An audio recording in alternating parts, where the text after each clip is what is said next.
Guys, good morning. Welcome back sa aking YouTube channel. For today's video, check natin ang 2023 Honda BR-V 1.5 VX CVT Lunar Silver Metallic.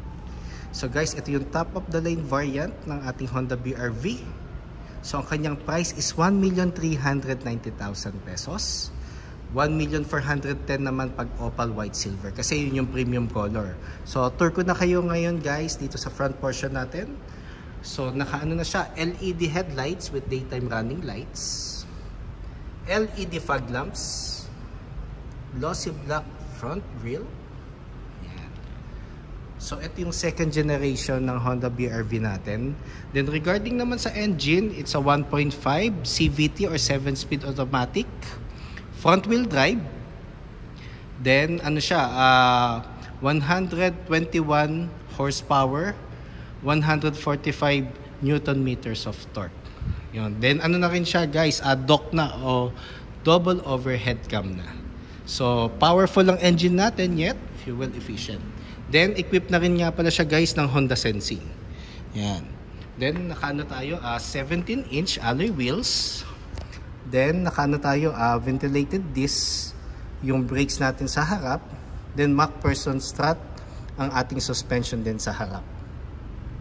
207mm ground clearance. Then sa ating right side mirror, meron na siyang lane watch camera. So ang purpose nito, every time na mag-right turn ka, titingin ka na lang sa head unit. So yun yung mga additional features ng top of the line natin. Then body color ng ating door handles with smart entry. Then ito yung ano niya, roof rail,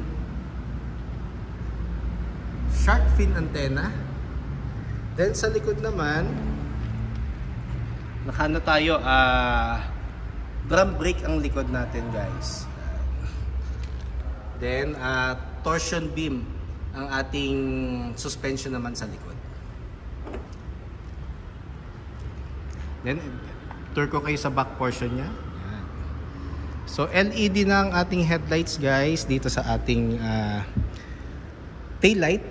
Then meron na siyang 4-eye backup sensor. So yun yung mga additional feature niya compared dun sa first generation. Then reverse camera. So another glimpse ng back portion natin. Ayan.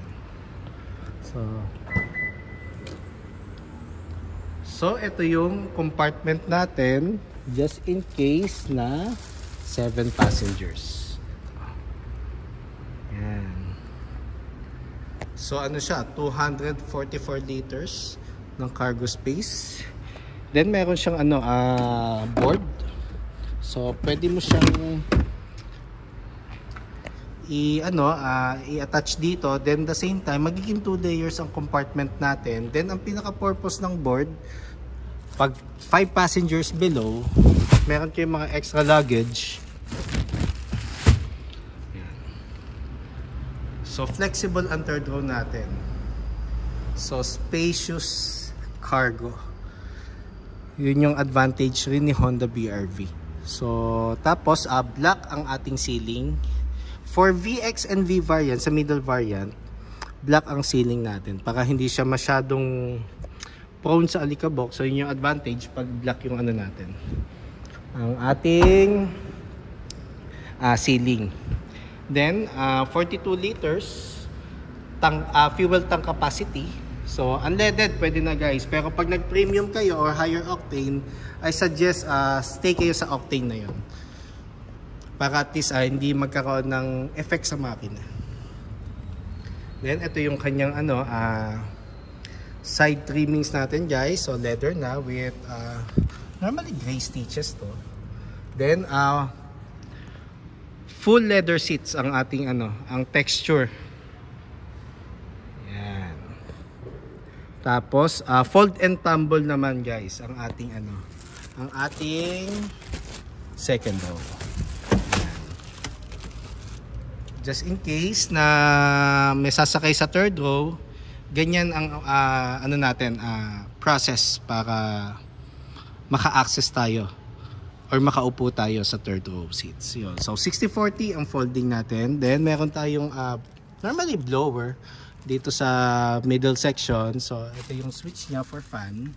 Ang thermostats natin is ano pa rin, doon pa rin sa harap. So mamaya pag nandun na tayo sa sa harap, so ituturo ko yon. Then meron siyang side curtain airbags for top of the line variant.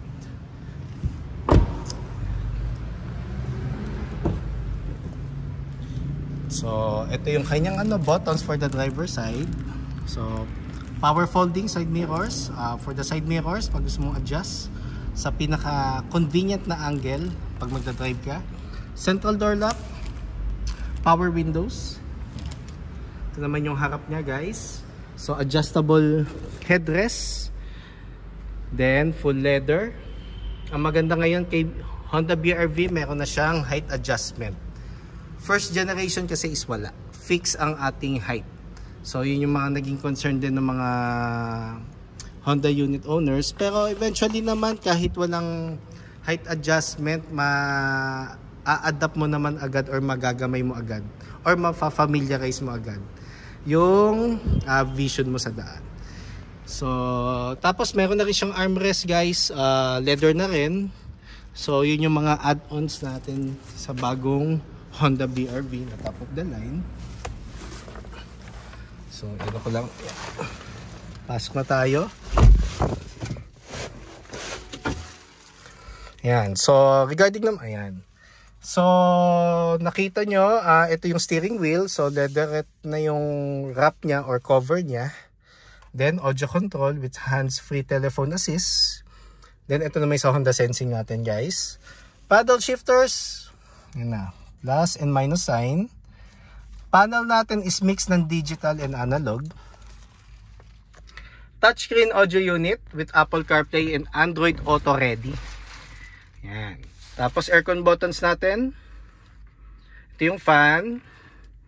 Ito yung thermostat. Push start button na, guys. Lahat ng variants natin push start button na sa automatic. Yan.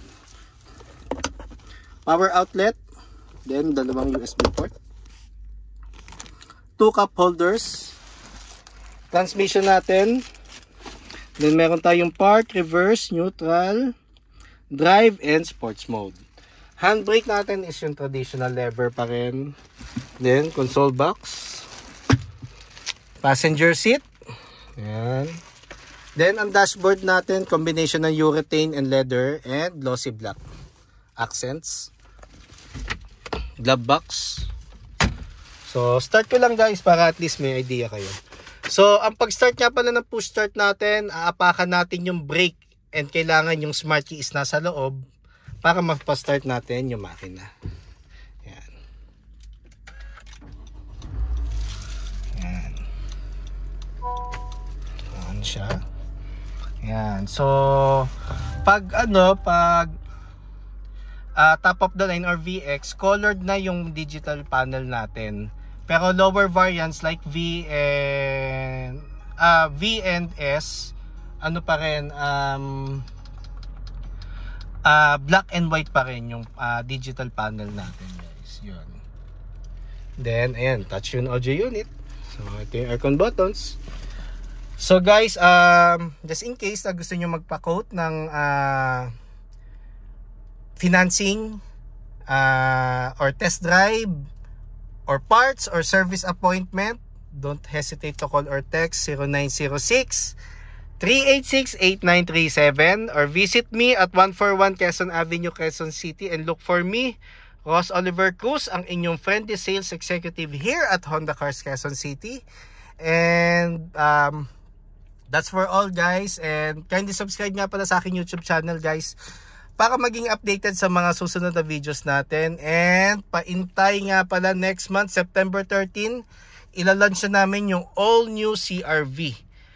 Yon. So stay tuned nga pala, guys, and yun lang, and thank you and God bless.